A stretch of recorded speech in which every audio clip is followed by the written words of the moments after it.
Hey, you guys, B. Riley here. Welcome back to the channel. Appreciate you guys tuning in. Make sure you guys like, comment, and subscribe if you like this sort of material and you want to see more of it.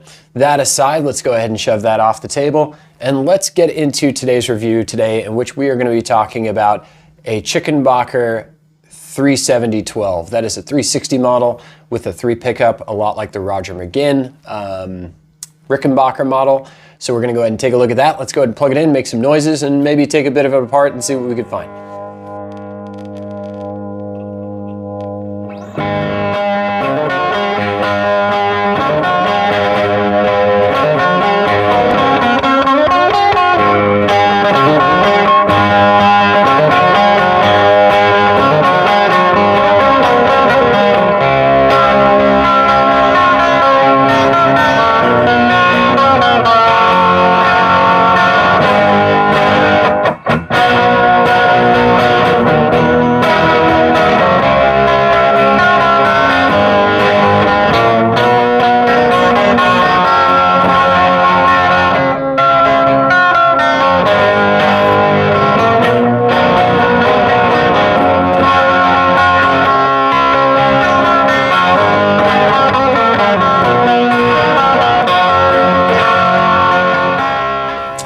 So we've got about 15 minutes to go over why you should or should not buy this guitar. So I'm gonna try to be as concise as possible because, to be brutally honest, this isn't an Epiphone. There's a lot of material to fit in here, so let's go ahead and get right to it. Okay, first off, why did I buy this thing? This is not a review for an instrument that's just coming through on a repair or somebody lent to me for a bit for the afternoon or for a session or for a show.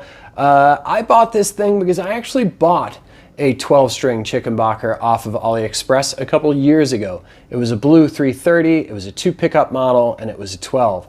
And here's the thing, this thing showed up and looked gorgeous. Right out the box, it was obvious that somebody had put a little bit of love into this thing. But there were a couple problems on it that were real deal breakers, and the number one problem that I had with it is that the neck was not mounted completely flat. The neck was mounted on a very subtle angle, and it created a lot of space between those strings and the fretboard as you approach the 15th or 16th fret. Not only that, but the neck pickup was an unhealthy amount of space away from the strings, and the bridge pickup was so weak that it would barely register on my amp when it was plugged in. Lo and behold, after a bunch of modifications, the guitar was actually a really great player, and I used it at a bunch of different shows, and I used it on a couple different records. That being said, the problem with the neck only got worse. And the reason is that if you look at the neck of a guitar, essentially what you're looking at is the strings pulling straight back and giving you this lock tension against the neck pocket. But if the neck was not mounted flat, the way that it wasn't on the previous AliExpress guitar that I had, the neck will start to lift forward, and the strings will have the aid of leverage to go ahead and wind that neck up until finally the neck joint gives up. If you notice something on this one, I had actually asked for the seller to send me a couple pictures, and when he did, I noticed that the neck was mounted completely flat, and that was the green light for our particular deal. I picked this up because that 330 never survived, and I don't use a 12-string often enough to really justify a $2,500 expense. I like to have it for the studio, I like to have it for some shows, and to tell you the truth, it just feels good on my fingers to play a 12-string. I don't know why. Other people complain about it, but my hands are happy when I am. That's the reason that I bought it. Now, just for the sake of this review, let's go ahead and take the legality and kick that down the road a little bit. We'll cover that later on, maybe get into it during the comments, because I don't want to trivialize the fact that this is in fact a gray market guitar. It doesn't say Rickenbacker anywhere on it, but it is still very much infringing upon intellectual property and trademark law that would go in the favor of Rickenbacker Company up in Santa Ana. Not throwing that away, just saying we're going to go over that a little bit later on.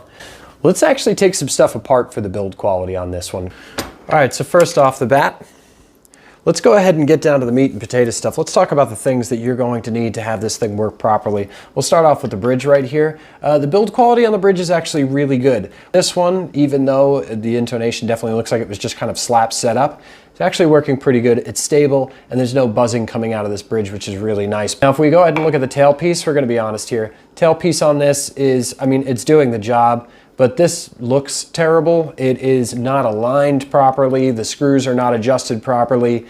This R is, it would be better if it weren't even there. As we get over to the pickguard, the material is pretty not great. The screws are huge, chrome-plated jobs. The switches and the knobs all feel good. They have a good drag on them. Not fantastic, but they work and operate as they should. They work properly. I can't help but feel like they're using some sort of strange capacitor in here, because I've noticed that this is a lot more dull sounding than I would imagine it should have been. It feels like it should have been a lot brighter. As we get to the pickups, this pickup, the neck pickup is actually pretty good. The middle pickup is okay. The bridge pickup on this is awful. Now, I know that the Chickenbacker pickups have a tendency of running a little lighter as you get towards the bridge, but this is literally, it almost sounds as though there's something broken with it. It doesn't sound right. The volume output on this is way too low. It almost feels like these two should be switched.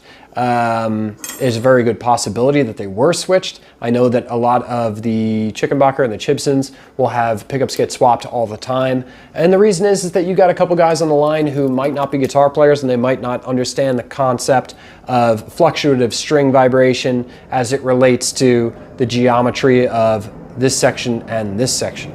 Something for you guys to keep in the back of your head. The finish is pretty good quality, except for sanding marks around the top and the bottom horn as they relate to the neck pocket. And the pickguard, with the cheapness of the material, also has the other problem is that it's not the right shape. This portion right here is too high. This should actually be more of an arch that is reaching to the back of the pickguard, but instead we have a bump here that doesn't look right. Another thing that a lot of people are not picking up on is that there are no springs on this front section of the guard. As we go ahead and get off to the frets, I can tell you right now that this fret is being held in by super glue, and that the fret ends are a little sharp when you get up past 12 and 13. On a whole though, the neck is actually a really good shape, and whoever did shape that neck, they put some love into it. So regardless of where this instrument was manufactured, we can't deny the fact of the matter is that someone did, with human hands, put this together, and they did a pretty decent job as far as the husk goes. Most of the fault when it comes to the structure or build quality of these guitars does not always come down to the handler or the person putting it together. More often it falls into cut corners on hardware, pickups, and tuners. Which brings us to the next bit. The tuners on this guitar are so awful that you should take them off and bury them in the ground. They should be disposed of where they can't hurt anybody else. The tuners on this guitar are absolute trash. When you back off of the pitch, the pinion goes loose because of the lack of tolerances into the build quality, and there's a looseness to the key that is a little unsettling, especially tuning a 12 string if you were doing it on stage or in a studio. So you have to tune underneath the pitch and then rise up into the pitch to actually get it into tune. Let's pull the cavity and see what we've got here. I've already got the front side of the pickguard out, as you can see. You know what? That doesn't look too bad, actually. This is a lot better than the previous Chickenbacker that I had come through. The wiring is nicely done. So the pots in this are not wonderful, and I don't know what kind of capacitor that is. There's no rating that is listed upon it that I can see. But it's not terrible. Okay, so in summation, what we've got here is we've got a good neck and a good body joint. The husk is put together well enough. There's no weird rattles or anything. The body and the neck actually feel really substantial. They have an excellent feel to it. The bridge is good. And now that the nut has been adjusted, because I don't know if I had mentioned this before, but the nut was literally, I had to shave off almost 1/8 of an inch off of the base of the nut to get the guitar to be playable in open chords.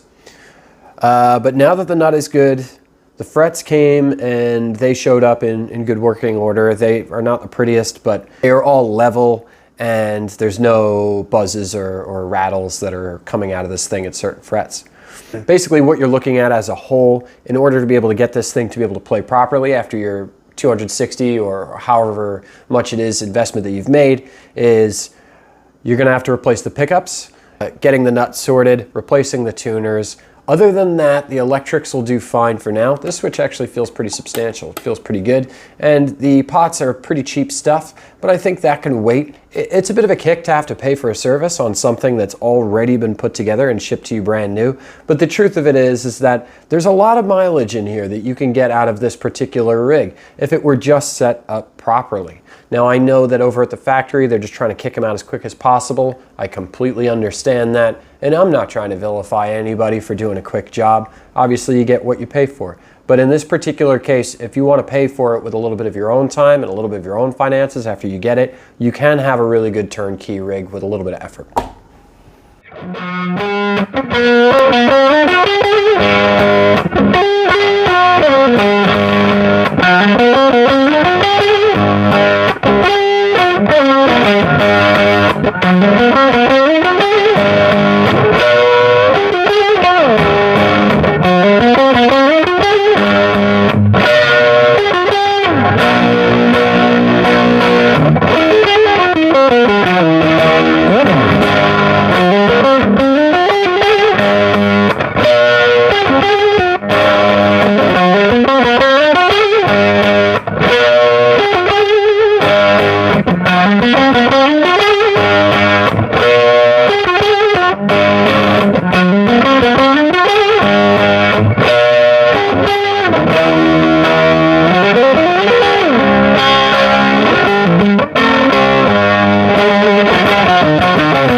Now for the fun part. We've gotten into all the bits where I talk about how this thing is not exactly a Chickenbacker and not exactly the build quality that we need and all the less fun stuff. So now that we've paid for all the fun stuff with all the annoying stuff, let's go ahead and get into the tone of this thing.